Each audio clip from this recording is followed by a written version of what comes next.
Em meio ao final caótico de uma guerra amarga, o maior avião do mundo e carregado com órfãos parte em direção a um lugar seguro. Empurrando os manetes agora. Agora! Vá! Tínhamos que ficar fora do alcance dos mísseis. Mas minutos depois de terem escapado, Houve uma explosão altíssima, um rápido estrondo. O que foi aquilo? o avião fica fora de controle Continuei cada vez mais rápido e mais rápido. e despenca em direção ao solo. Preparar para aterrissagem de emergência! Mãe, abaixa!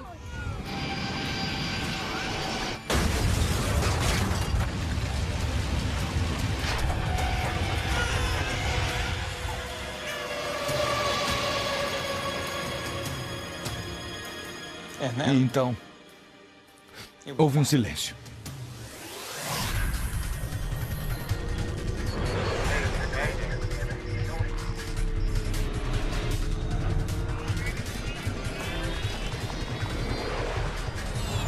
Mayday, desastres aéreos. Esta é uma história real, baseada em relatórios oficiais e relatos de testemunhas. Operação Baby Lift. Vietnã do Sul, abril de 1975. Depois de mais de 10 anos de combates, os Estados Unidos estão à beira da derrota. O fim da guerra se aproxima rapidamente. O inimigo está avançando sobre a capital.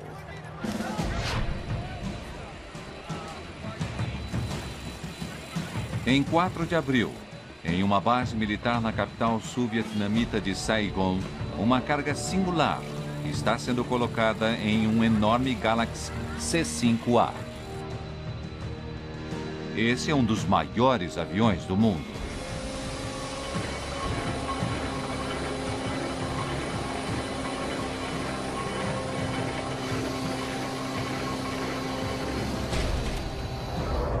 O C-5A é principalmente um avião de carga. Seu compartimento é grande o bastante para carregar tanques e alto o suficiente para a movimentação de ônibus. Acima da área de carga, há um pequeno número de assentos. Hoje, tanto a área de passageiros quanto o compartimento de carga estão sendo usados para um trabalho incomum. Dezenas de órfãos vietnamitas estão sendo colocados no avião para serem levados a um local seguro. Milhares de órfãos precisam ser levados dali de avião antes que os norte-vietnamitas tomem Saigon. Barb Adams trabalha para a embaixada americana. Ela e sua filha Linda também estão fugindo. No dia 4 de abril, minha mãe chegou em casa e me disse que eu tinha 1 hora para fazer minha mala e que iríamos acompanhar os órfãos a serem transportados de avião para os Estados Unidos. Quando minha mãe e eu subimos até o compartimento de tropas, havia assentos tradicionais de avião e todos eles estavam cheios de bebês.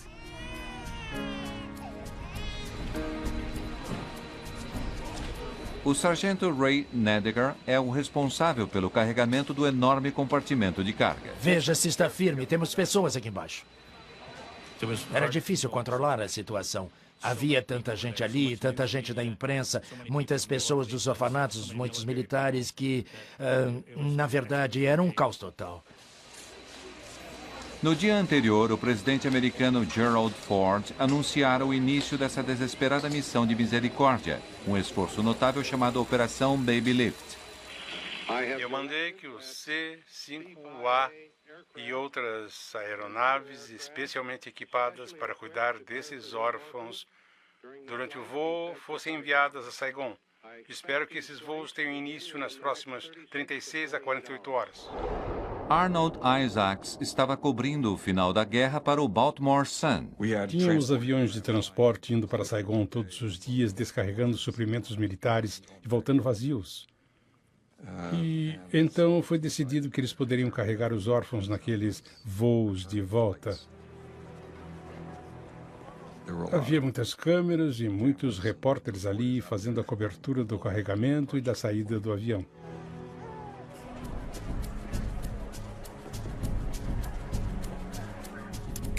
O comandante Bud Traynor é o encarregado do primeiro voo da Operação Baby Lift. Eu recebi uma ligação do posto de comando nos Estados Unidos e eles me perguntaram quantas pessoas você conseguiria tirar de Saigon se recebesse essa ordem.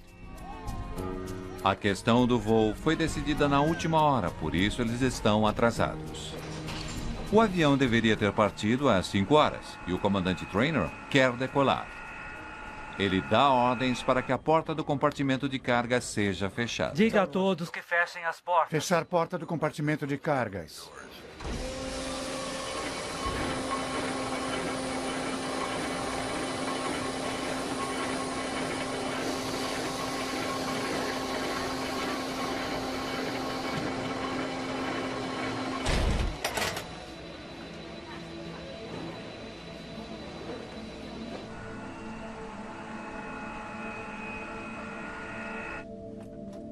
Dentre as 145 crianças, as mais novas haviam sido colocadas na seção superior de passageiros do jato. Minha mãe e eu estávamos encarregadas de 3 fileiras de assentos, com talvez 4 assentos por fileira. Portanto, teríamos de cuidar de 12 a 15 bebês durante o voo, alimentando-os, trocando-os, fazendo o que fosse necessário fazer. Abaixo, no compartimento de carga, há 102 crianças mais velhas. Alguns oficiais da embaixada americana também estão na parte de baixo do avião, de olho nos órfãos. O avião de carga está indo para a base da Força Aérea de Clark, nas Filipinas. Será um voo de 2 horas e meia. Dali, os órfãos serão enviados para agências de adoção na América do Norte e Austrália. Tínhamos de decolar de Saigon e fazer uma subida bastante rápida para ficarmos fora do alcance de mísseis. Aviões de carga são alvos fáceis. Eles são lentos e grandes. A possibilidade de um ataque é bastante real. Apenas 5 dias antes, tropas norte-vietnamitas haviam tomado a segunda maior cidade do sul, Da Nang. Forças sul-vietnamitas estão recuando em direção a Saigon. Na capital, a situação é caótica. Milhares de civis sul-vietnamitas estão desesperados para partir. Todos os dias uma província era perdida. Acho que principalmente depois da tomada de Da Nang, a população de Saigon começou a ser tomada por uma espécie de terror paralisante e petrificante.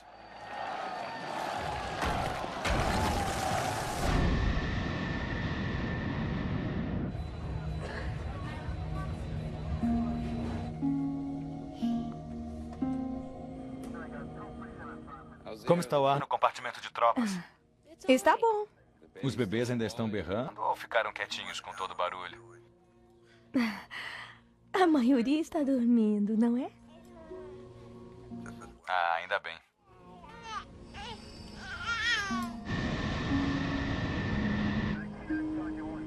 E então, logo depois da decolagem, à medida que o avião sobe para 23 mil pés...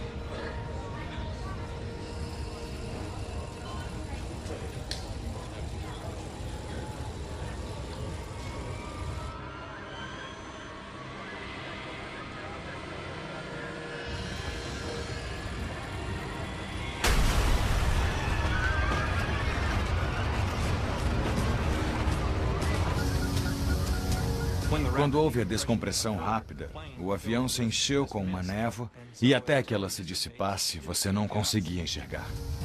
Houve uma explosão altíssima, um rápido estrondo. O que foi aquilo? E minha mãe disse, não tenho certeza, e dava para sentir que o avião estava descendo rapidamente. Vários tipos de fragmentos começaram a voar pelo avião.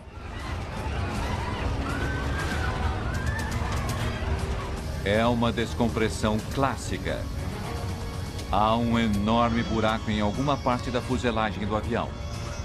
O ar dentro do jato está saindo rapidamente. A 23 mil pés, o oxigênio quase não é suficiente para as pessoas respirarem. Então eu olhei para o copiloto e ele estava colocando a máscara de oxigênio. E eu achei que era melhor eu fazer o mesmo. As máscaras de oxigênio caíram automaticamente. Mas em um voo tão lotado não há máscaras suficientes. As que estão disponíveis não foram projetadas para chegarem até os bebês.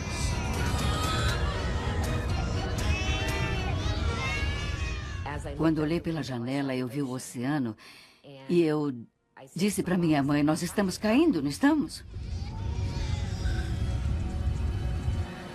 Na parte de trás do compartimento de passageiros, a tenente Marcia Words entra em contato com a tripulação. Dali, ela em geral consegue enxergar o compartimento de carga abaixo dela. Piloto, aqui é o Words. Estou sobre a grade superior do compartimento de tropas. Vejo o Mar da China pela parte de trás do avião. O quê? A porta do compartimento de carga sumiu. O voo inaugural da Operação Baby Lift não vai conseguir sair do Vietnã. Os próximos minutos irão determinar se alguém irá sobreviver. Os níveis de oxigênio estão perigosamente baixos. Ao contrário da situação no compartimento de passageiros acima, há apenas algumas máscaras portáteis para passageiros no compartimento de carga. Minha prioridade número 1, depois de uma descompressão rápida, é levar o avião de volta a uma altitude em que todos os passageiros consigam respirar, ou seja, 10 mil pés. Eu vou voltar para o aeroporto. E aí eu virei 180 graus e comecei a voltar para Saigon. Mas antes de chegar a Saigon, Sargento Snedegard! Traynor precisa saber qual a gravidade da situação. O avião estava descendo, inclinado para a esquerda. Naquele momento em especial, eu sentia que estávamos caindo. Fui até a cabine do piloto. Senhor!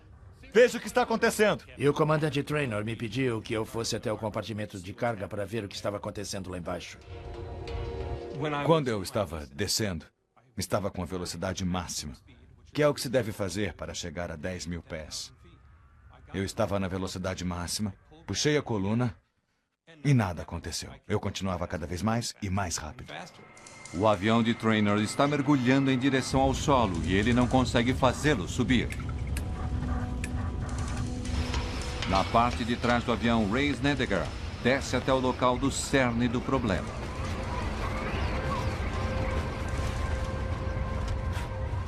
Quando desci, percebi que o compartimento de carga estava um caos. As pessoas estavam assustadas e eu estava rastejando e passando por cima de pessoas que estavam acomodadas no chão como conseguiam.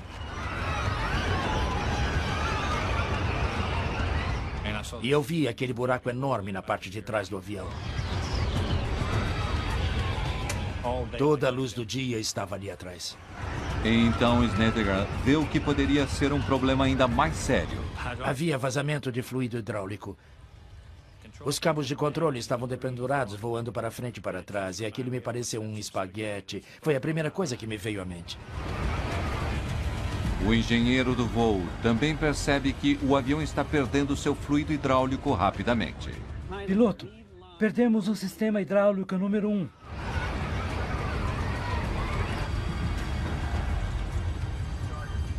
Acabamos de perder o número 2. O fluido hidráulico ajuda a tripulação a movimentar as enormes superfícies de controle do avião, o leme e o profundor na parte de trás e os ailerons e flaps na asa. Há 4 sistemas hidráulicos distintos no avião. Agora, 2 deles estão completamente vazios. À medida que Traynor mergulha para 10 mil pés, a velocidade de seu avião aumenta mais do que deveria e ele não consegue fazê-lo subir. Eu continuava puxando a coluna, achando que conseguiria fazê-lo ir mais devagar. Eu puxava cada vez mais. Não estou conseguindo nada com a coluna. E você? Nada. Estávamos totalmente confusos. O que estava errado? Na barriga do avião, Ray Snedegard relata à cabine o que está vendo. Piloto! Compartimento de carga! Prossiga! Eu disse a ele que uma parte da rampa havia sido perdida.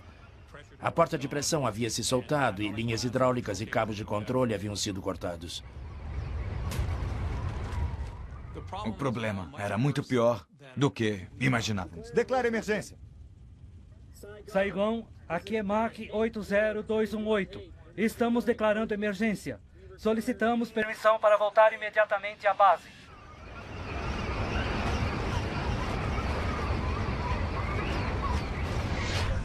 Depois de lutar com seu jato avariado, os esforços de Traynor finalmente parecem dar resultado.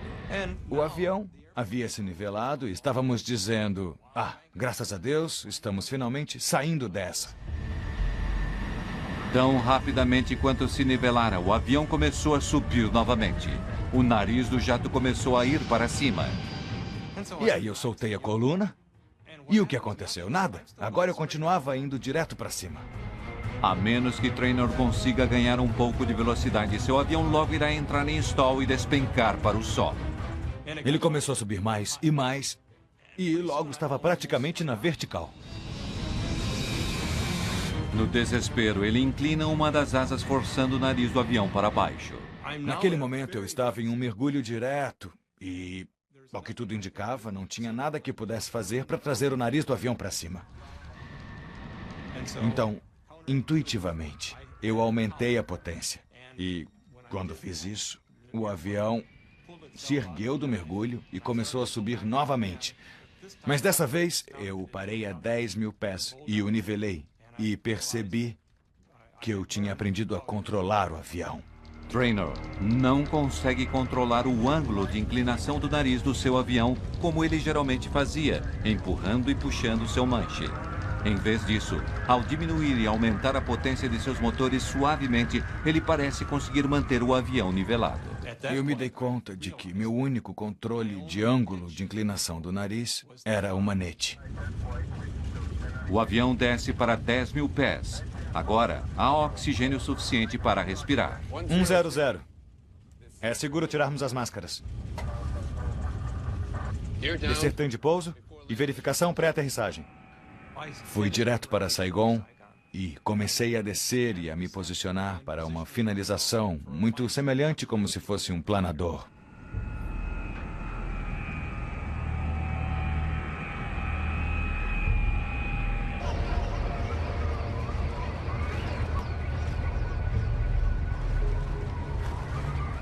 Não se preocupem.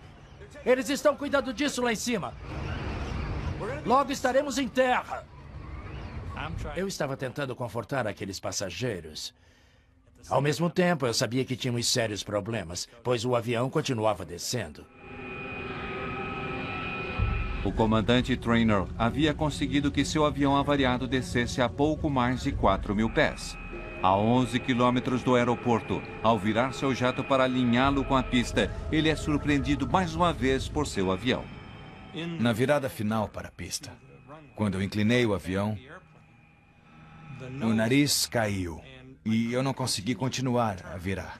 Tive de alinhar as asas para que eu tivesse sustentação suficiente e o nariz não continuasse a descer. O comandante Traynor teve de parar de virar antes que conseguisse alinhar o avião com a pista. Agora ele estava perdendo altitude rapidamente e suas perspectivas estavam ficando cada vez mais sombrias. Enquanto estávamos trabalhando no compartimento de carga, o encarregado me disse: precisamos subir porque vamos bater no solo. Ao chegar ao topo da escada, eu mudei de ideia e pensei: eu preciso estar no compartimento de carga quando tocarmos a pista para que eu possa ajudar na evacuação lá embaixo. E quando eu tentei sair, o engenheiro de voo me agarrou pelo cotovelo, me jogou em uma poltrona e no momento em que eu caí na poltrona, pude ouvir o barulho no chão. Um barulho alto que ficava cada vez mais próximo. Prepare-se para uma aterrissagem acidentada. Deitem-se no chão! Prepare-se para aterrissagem de emergência! Mamãe, abaixe! Quando começamos a descer, minha mãe e eu começamos a nos concentrar no que deveríamos fazer para nos preparar para o impacto. Tínhamos um enorme campo aberto à nossa frente. Quando nós estávamos a cerca de 200 pés do solo, eu disse: vamos lá! O avião está se movendo ruidosamente em direção ao solo a quase 500 km por hora. Eu me abaixei, apanhei meu cinto de segurança e quando eu fechei o cinto,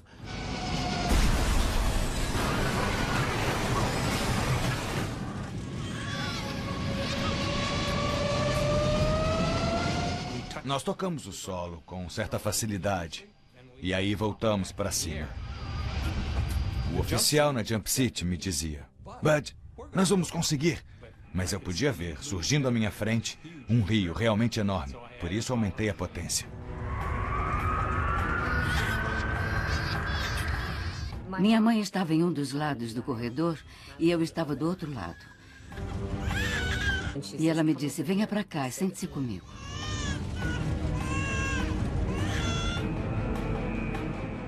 E mesmo com potência total, naquele momento continuávamos a cair.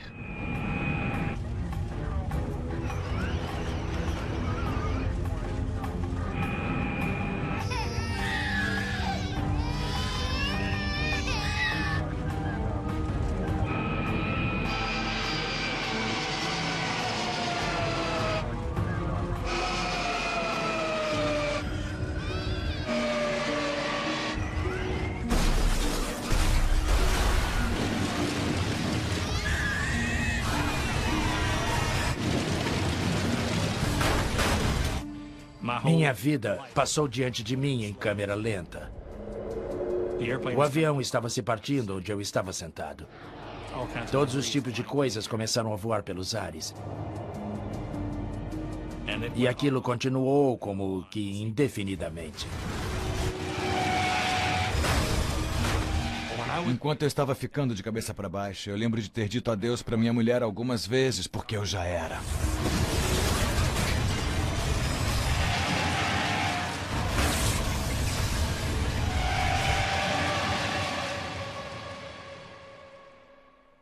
E aí? Houve um silêncio.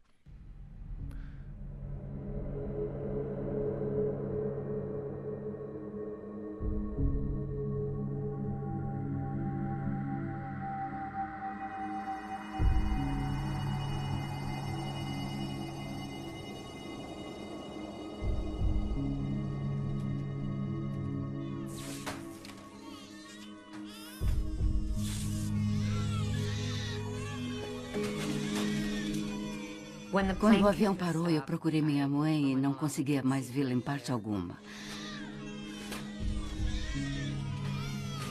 Naquele momento era tudo um tanto surreal e eu nem ao menos sabia o que realmente havia acabado de acontecer. Tudo o que eu sabia é que tínhamos de tirar os bebês dali.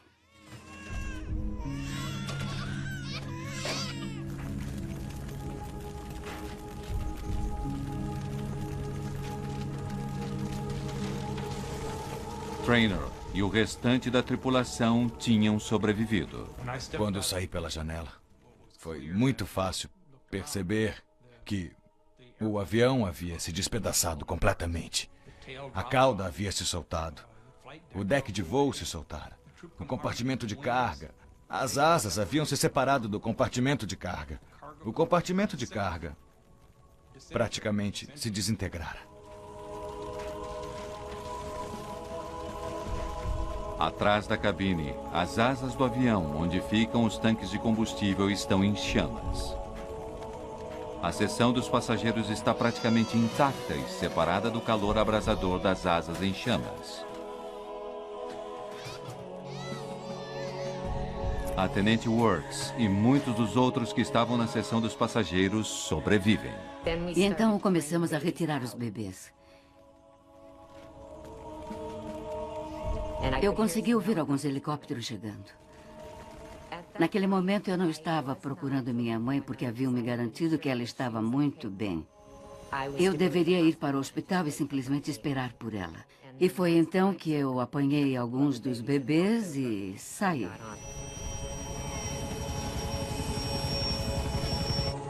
Um dia que começara com a promessa de esperança, termina em desastre.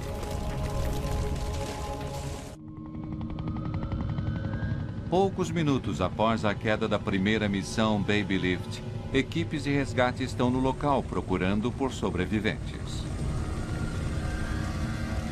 Quase todos no compartimento de carga morreram na hora, no momento em que o avião bateu contra o solo pela segunda vez.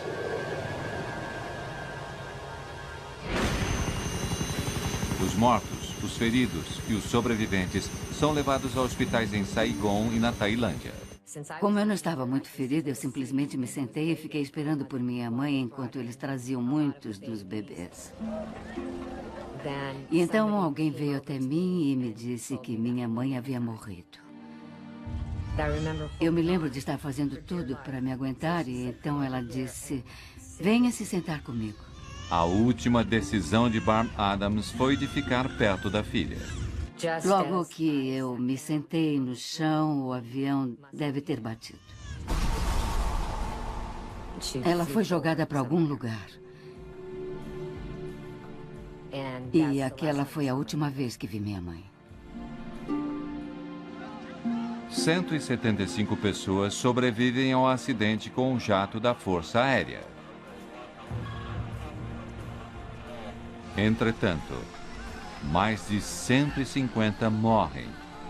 Mais da metade eram crianças.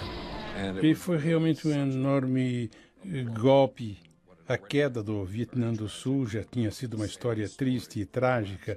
E quem iria imaginar que, em meio a toda aquela tragédia, um avião da Força Aérea Americana, cheio de crianças pequenas e de bebês vietnamitas, iria cair? A investigação começa imediatamente.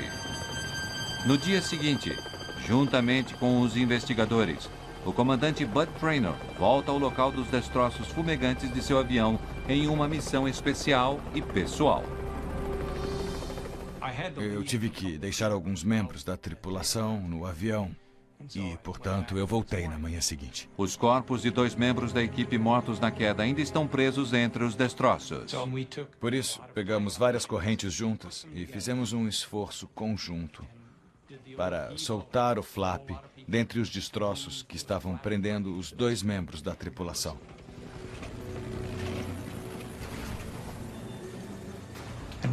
E os tiramos de lá. É sempre importante terminar o trabalho. E fizemos isso. Só que aí eu fui muito ingênuo quanto ao que imaginei que iria acontecer em seguida. Eu meio que visualizei homens de capacetes prateados isolando o local com uma corda branca e aquele seria um lugar protegido. E foi aí que eu levei um choque. Espera, não há nenhum guarda aqui. Havia sim um soldado vietnamita vasculhando minha mala e usando minha jaqueta de voo.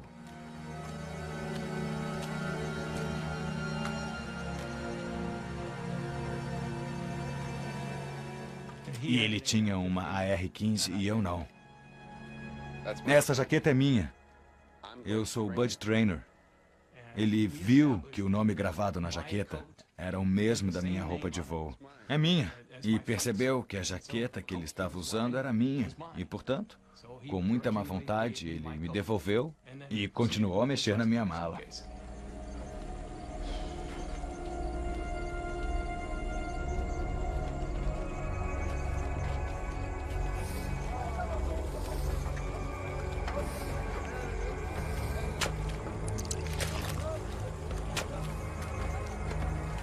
E não foi apenas a jaqueta de Traynor. Saqueadores estavam tirando tudo do avião. David Scheiding é engenheiro de estruturas da Força Aérea. Quando chegamos ao local, ficamos preocupados, pois havia uma enorme quantidade de civis ali, apanhando coisas, o que sem dúvida não nos ajudava no que diz respeito à investigação. Ele faz parte de uma equipe que foi até Saigon tentar descobrir o que causara a queda do avião.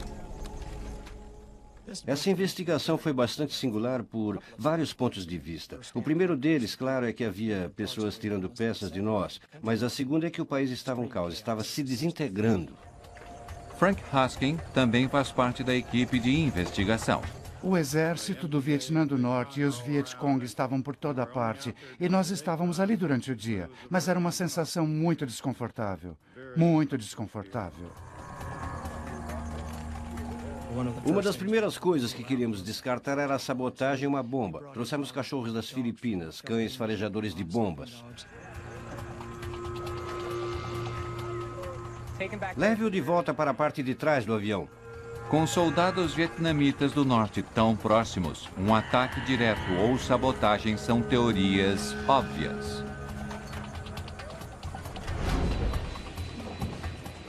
Inicialmente, Todos eles acharam que uma bomba tinha sido colocada no compartimento de carga ou que um míssil tivesse derrubado o avião. Durante a pressa de carregar o avião, bagagens pessoais haviam sido embarcadas sem que fossem totalmente verificadas. Isso aumenta as suspeitas de que uma bomba pudesse ter sido levada a bordo clandestinamente. Os cães não encontram sinais de uma bomba e os investigadores não encontram provas de resíduos explosivos no avião. Ele certamente não havia sido atacado, mas alguma coisa tinha provocado a falha da porta do compartimento de carga. Nós tínhamos de achar as portas, se possível, para termos certeza de que não teríamos problemas com os outros C-5 que levassem a esse tipo de acidente. Logo, os enormes C-5A serão extremamente necessários para tirar os Estados Unidos do Vietnã. Descobrir o que aconteceu com esse avião não poderia ser mais premente. Era sumamente importante na época. Tínhamos cerca de 100 aviões C-5. Havíamos deixado o C-5 em terra até que pudéssemos descobrir, em primeiro lugar, qual era o problema e, em segundo, o que iríamos fazer para impedir que aquilo acontecesse de novo. Ei, pessoal! Ao examinarem os destroços, os investigadores também tentam descobrir por que a tripulação havia tido tanta dificuldade em controlar o avião. Vejam como isso foi arrancado. Os cabos, onde Ray Snedeker vira o vazamento de fluido hidráulico, eram os que controlavam o profundor do avião. Como o profundor controla o ângulo de inclinação do nariz da aeronave, o comandante Traynor não tinha como levar seu avião para cima e para baixo. Compartimento de carga! Declare emergência! Saigon, emergência, emergência, voltando para a base. Quando não há controle do profundor que permite uma inclinação, o próprio avião irá estabelecer uma oscilação para cima e para baixo. A oscilação teve início, o nariz estava indo para baixo, então ganhou velocidade e começou a subir. As propriedades aerodinâmicas de um avião que está caindo irão forçá-lo a seguir um padrão previsível. À medida que a sustentação aumenta, o nariz naturalmente vai para cima. Sem os profundores para neutralizar o movimento, ele irá continuar até que o avião se movimente tão devagar que entre em stall, despencando em direção ao solo. Isso explica o estranho movimento do gigantesco C-5A. Ajustando a potência para seus motores, Traynor conseguiu evitar que o jato subisse e caísse. Os investigadores acreditam que os cabos foram cortados quando a porta do compartimento de carga explodiu. Mas eles ainda não sabem por que houve um problema com a porta. E então nós resolvemos que teríamos de tentar encontrar as portas. Mas as portas estão em algum lugar no fundo do mar da China do Sul. Nosso problema seguinte era tentar descobrir a balística daquelas portas.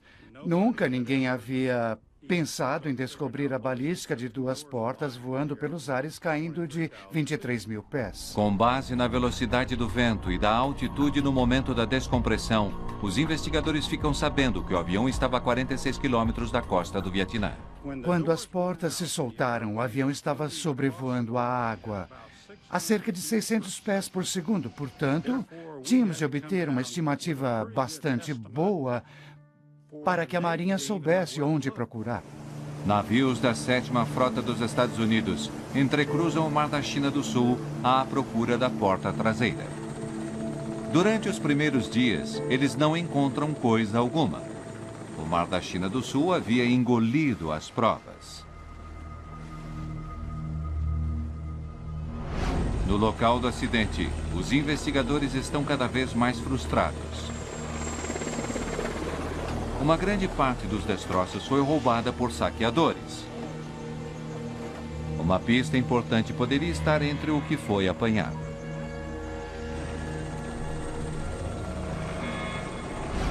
Para conseguir essas peças de volta, a Força Aérea se dispõe a comprá-las. A estratégia era distribuir folhetos por toda a cidade de Saigon e regiões vizinhas. Queremos de volta todos os pedaços de material da aeronave e, inclusive, lhes pagaremos se vocês os devolverem para nós. 11 dias após o acidente, folhetos são entregues às autoridades locais e distribuídos por toda a cidade. Finalmente, os investigadores recuperam a câmera que fora usada por uma equipe de filmagem a bordo do avião. Eles esperam que isso possa mostrar exatamente o que aconteceu. Mas o filme dentro da câmera já havia sido retirado. Uma outra peça entre os destroços devolvidos durante o programa de comprar de volta é exatamente o que eles estavam procurando. Estávamos tentando conseguir as caixas pretas, porque era o item que queríamos. Todos os C-5A são equipados com um sistema de computador que grava informações vitais a respeito da operação do avião. O sistema grava ajustes do motor, velocidade do ar, altitude e centenas de outros parâmetros em uma fita magnética. O sistema é chamado MADAR, sigla em inglês para Sistema de Análise e Gravação de Detecção de Mau Funcionamento. O sistema não havia sido encontrado no local do acidente. O MADAR é finalmente devolvido por alguém em busca de recompensa, mas acaba sendo uma decepção. Ele não identificava a razão das portas e das rampas não terem funcionado, mas, na verdade, ele nos fornecia uma sequência de ocorrências de muitas áreas, inclusive altitude e velocidade do ar, e o desempenho da própria aeronave durante aquele período de tempo.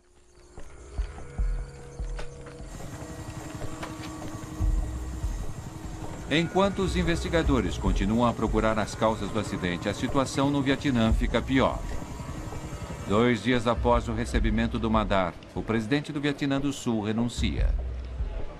Em 23 de abril, tropas norte-vietnamitas, reunindo 100 mil homens, aproximam-se de Saigon. O cerco à cidade está se fechando rapidamente. Enquanto estávamos nos arrozais, conseguíamos ver aldeias e vilarejos se queimando à distância. Eles estavam em chamas.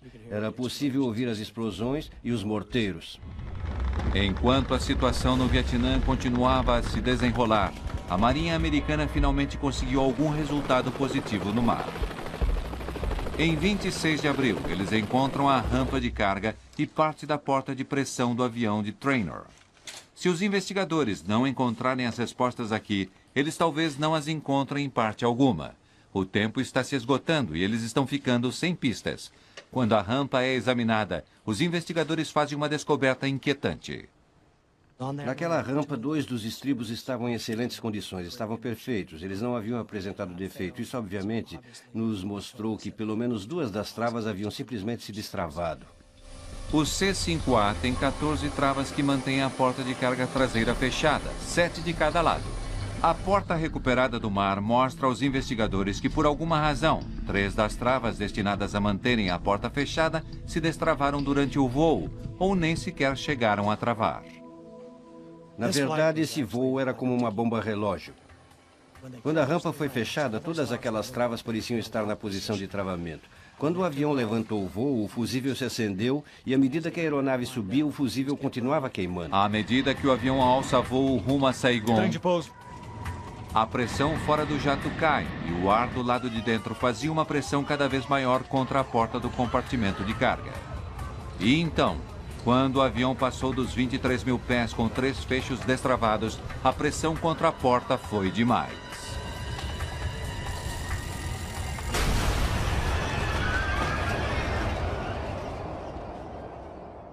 Com as 3 travas que não funcionavam, todas em sequência, isso foi carga demais para as outras 4 travas, o que resultou na falha da própria rampa.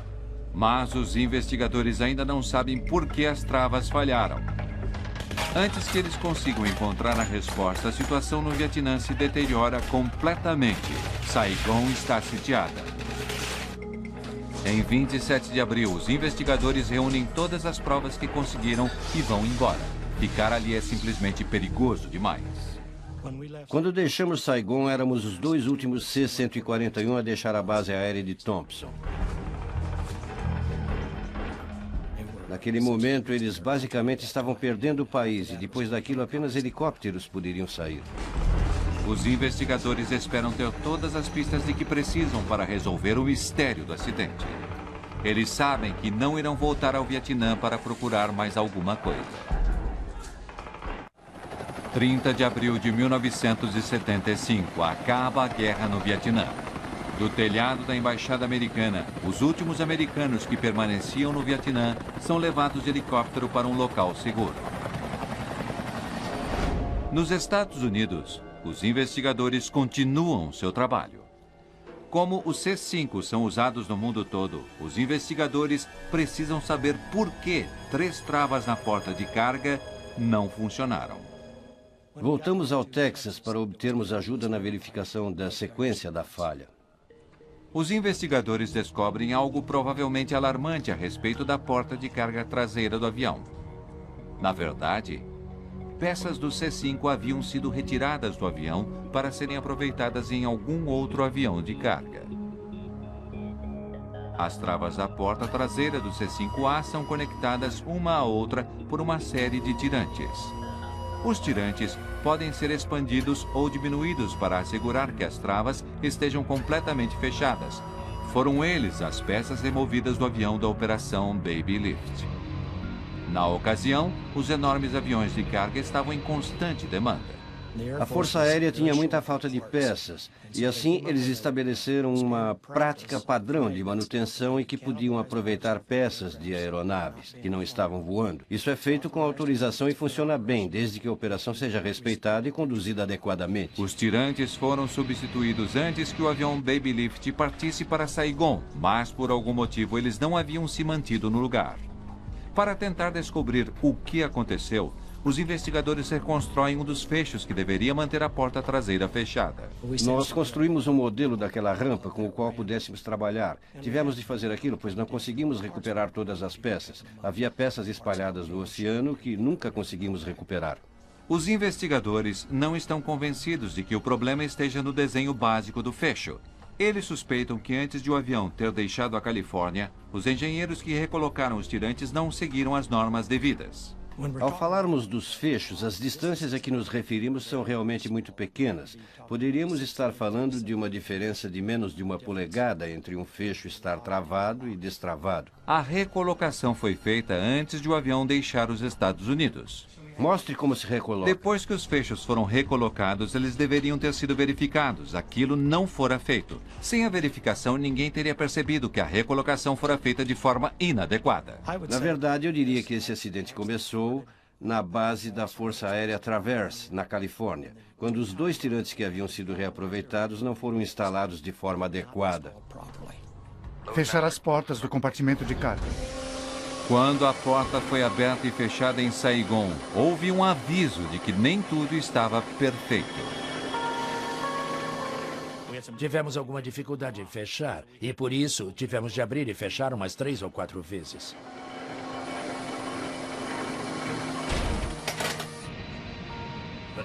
Parecia algo rotineiro e no calor do momento não pensamos em nada.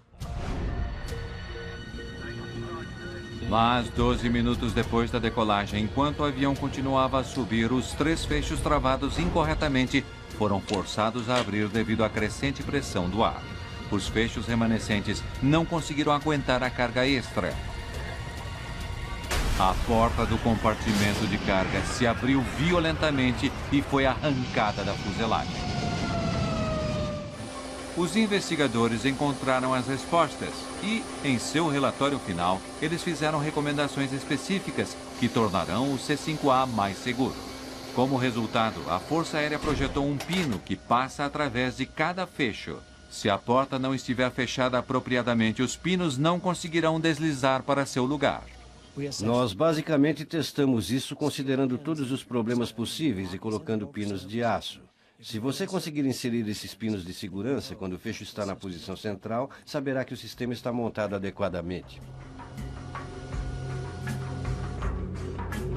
Ray Snedeker se aposentou no posto mais alto da Força Aérea. Em certos aspectos, essa missão foi a mais desalentadora, em parte devido ao resultado. Compartimento de carga! Mas também foi reconfortante pelo fato de que demonstramos muita perícia como pilotos e uma grande coragem. E pudemos salvar muitas pessoas. Depois de 28 anos de serviços, Bud Traynor aposentou na Força Aérea como coronel. Acho que todos nós nos criticamos pensando se teria havido algo mais que poderíamos ter feito. Tenho muita sorte por nunca ter achado alguma coisa sobre a qual eu dissesse: eu realmente gostaria de ter feito tal coisa. Tal coisa simplesmente não existiu. Aquele piloto fez um ótimo trabalho. O fato de alguém ter sobrevivido nesse acidente é simplesmente notável. Os que se salvaram têm muita sorte daquela tripulação, em especial, ter estado no comando daquela aeronave. Por eu ser piloto e saber que eles tinham apenas um aileron e 4 motores, eu imaginaria que todos teriam morrido. Em geral, a junta de investigação não recomenda condecorações. Isso não faz parte de seu trabalho. Mas nesse caso, nós recomendamos à Força Aérea que considerasse dar à tripulação uma alta condecoração. Membros sobreviventes da tripulação, inclusive o capitão Bud Traynor e o sargento Ray Snedeker, receberam medalhas da Força Aérea por heroísmo e feito extraordinários.